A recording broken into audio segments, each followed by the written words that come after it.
Hi, my name is Jade Sun, and I'm a field education specialist with the AmeriCorps Survivor Link program, and I'm here to present the AmeriCorps Member Orientation to you. So on Orientation Day, we reviewed a couple of things. We touched base on the history of AmeriCorps. I'll go ahead and include a link in an email for you to watch that video, because as an AmeriCorps member, you're responsible for knowing the history and understanding the legacy that AmeriCorps has in our country.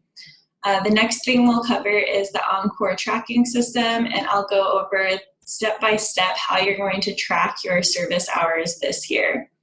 In addition to that, we're going to discuss member expectations, and then we'll also sign member service agreements. And the way that we'll do this is I will send the member service agreement along with this presentation. Will be in the same email, and you'll be able to read it, fill it out, and then send it back to me after you have signed it.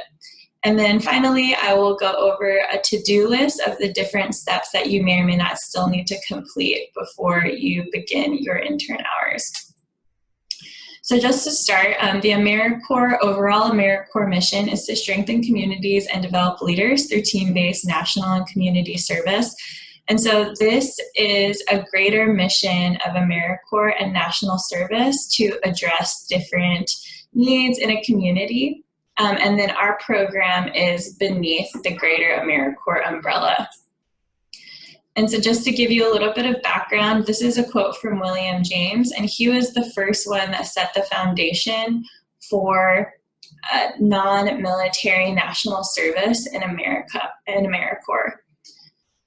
And so he really was the first person to bring about this concept and idea of serving your country in a non-military way. And so for now, we won't watch this video in the presentation, but you'll have a chance to watch it on your own time, and I'll include the link. And to go into a little bit more depth of the AmeriCorps Survivor Link mission, the Survivor Link program aims to build networks of support by placing domestic violence advocates across the state of Arizona. And so through our different opportunities through AmeriCorps and the AmeriCorps Vista program, Survivor Link builds capacity, promotes healthy relationship, and by doing all of this, our hope is to reduce gender-based violence in the community. And so next, Encore time tracking. So a lot of you may have been wondering, how am I going to keep track of the hours I'm completing this year for AmeriCorps? And the answer is this website. And so you'll want to bookmark this, az.encorereports.com. And it's something that you're going to be visiting every week or every 2 weeks. And so, yeah, I would go ahead and save this. And now I'm going to walk through the different steps for keeping track of your time. And so first, you'll click on this link, or you'll put the web address into your search bar. And then you'll see a drop-down menu once the page loads on the right side, where you can pick the program year. Make sure it says 2019 to 2020, then press submit. When the next page is loaded, scroll down and find the section that has the Survivor Link icon and click the AmeriCorps member link, and this will take you to the login page. Enter your username and password, then hit login.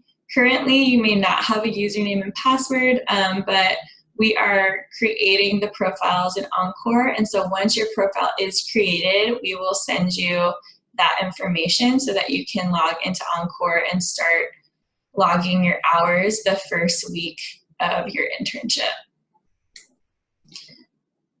And so these are a couple of screenshots to show you what the page will look like.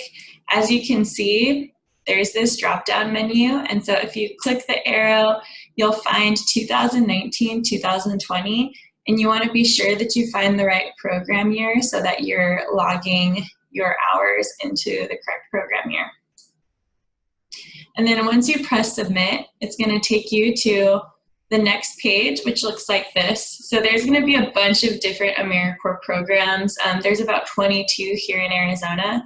You're searching for Survivor Link, and our icon looks quite different than the other ones. and you'll see that it's evidence-based care for survivors of domestic violence.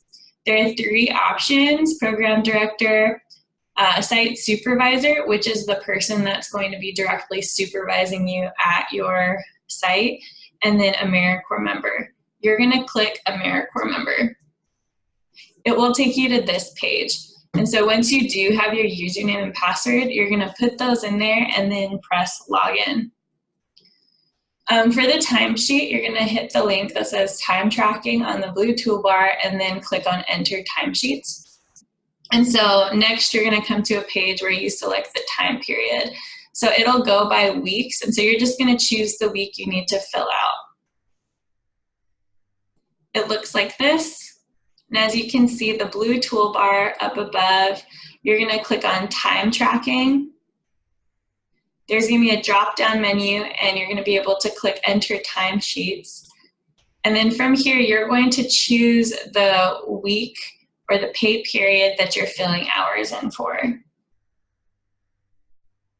And right here, you can see it has the name, what you're enrolled for, so how many hours you've committed to completing this program year, the hours you have left, and your expected end date.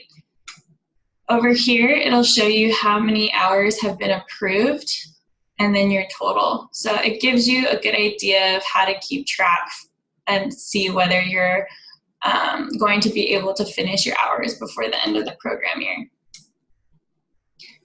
And so some other details about the timesheet: you're going to be entering the amount of hours under the correct category for the kinds of activities you completed that week.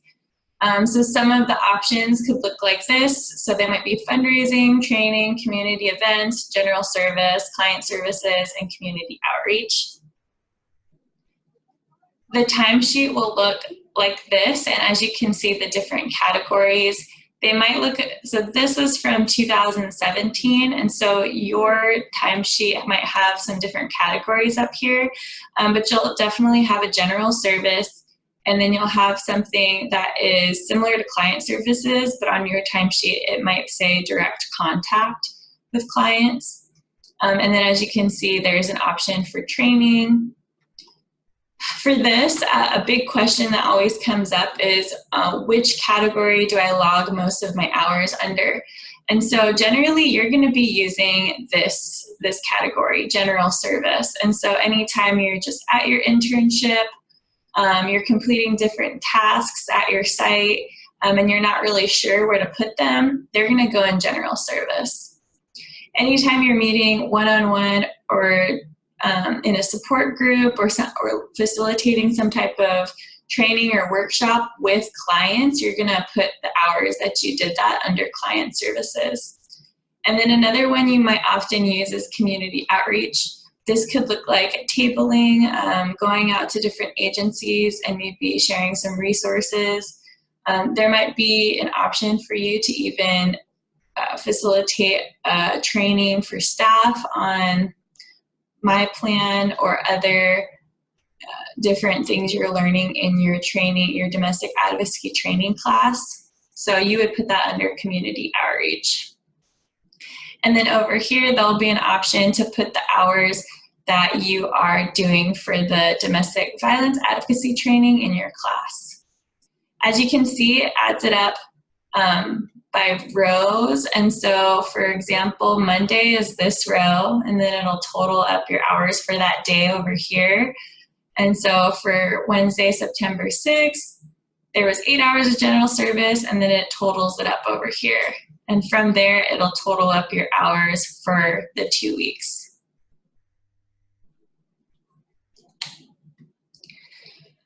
So something to remember is that you can save your timesheet. You don't have to authorize and submit right away. So if you want to fill out 1 week of your timesheet, that's great. And then you can go ahead and save it, and then you can fill out the next week later. But one thing I do want to notify you of is that if you do not press authorize and submit, your site supervisor will not get a notification to go in and approve your hours. So if you are going to save your hours, make sure that you go back in and authorize and submit once you've entered all of your hours into AmeriCorps. Perfect. And so now we're going to be entering into the section of the presentation where I'm going to talk about AmeriCorps Guidelines. And I'm going to go over a couple of activities that as an AmeriCorps member you cannot engage in while you are on site and while you are representing AmeriCorps. So anytime you're wearing the AmeriCorps gear or you're at an event or doing some type of work for your AmeriCorps member service hours. So the first one is do not engage in any activity that is illegal under local, state, or federal law, which I think is a general rule of thumb. In addition to that, you're going to want to make sure that you're not engaging in activities that pose a significant safety risk to yourself and to others. Then, as you may have remembered from the initial AmeriCorps info session, there are a list of prohibited activities that include mainly activities that involve converting people, proselytizing, so converting people, whether that's to a religion or to a political party. Also, while you're representing AmeriCorps, you shouldn't be organizing or engaging in protests, petitions, boycotts, or strikes while you are doing your AmeriCorps service hours. Then in addition to that, a lot of it is connected to making sure that you're not providing a direct benefit to a for-profit entity. So that might be a labor union or a political organization, religious organization, or a nonprofit that engages in lobbying. And then another big one is, as an AmeriCorps member, you are not allowed to provide abortion services or referrals for receipt of such services. And so I know that we've had a lot of different members ask about this because it's definitely something that might come up at your agency.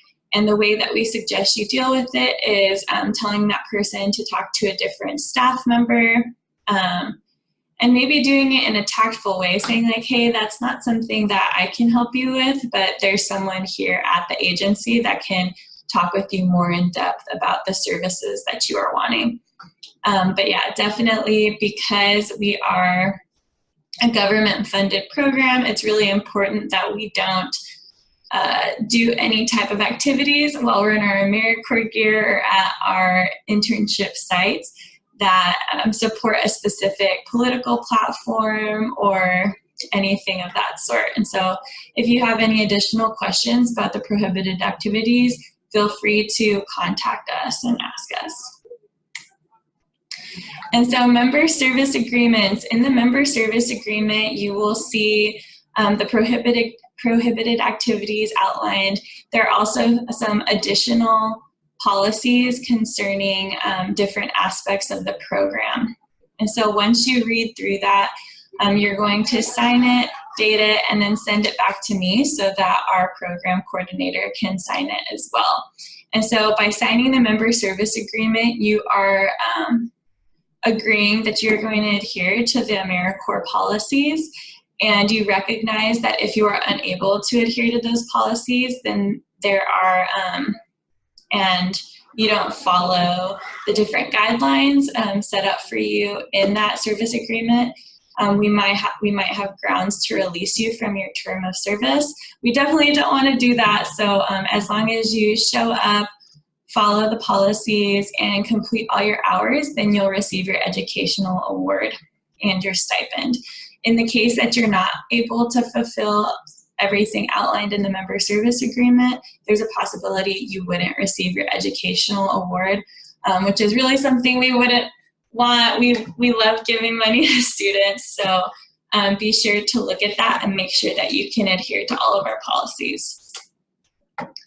And then finally, here's the AmeriCorps Pledge. And so together at the orientation, we all said this, and I'll go ahead and just read it to you and say it to yourself as well. But it's, I will get things done for America to make our people safer, smarter, and healthier. I will bring Americans together to strengthen our communities. Faced with apathy, I will take action. Faced with conflict, I will seek common ground. Faced with adversity, I will persevere. I will carry this commitment with me this year and beyond. I am an AmeriCorps member, and I will get things done. So to-do list, if you have not filled out the AmeriCorps application, please do. It's very important that we get those completed as soon as possible. And it can be a complicated process. And so we've had a couple of students run into different issues with the application. And so if that's the case, then we really want to have time to help you through that. In addition to that, we need to have your ASU application as well. The time that you end up submitting this could impact when you receive your stipend. And so it's really important to get it in as soon as possible. And I'll make sure to include those links in the email if I see that you still need to complete those things. And then in addition to that, I'll be reaching out to you if you need to turn in any remaining documents. And so if you did complete all your onboarding documents, that means you filled out a high school diploma or GED certification certification form, a background acknowledgement form, and a criminal background authorization form.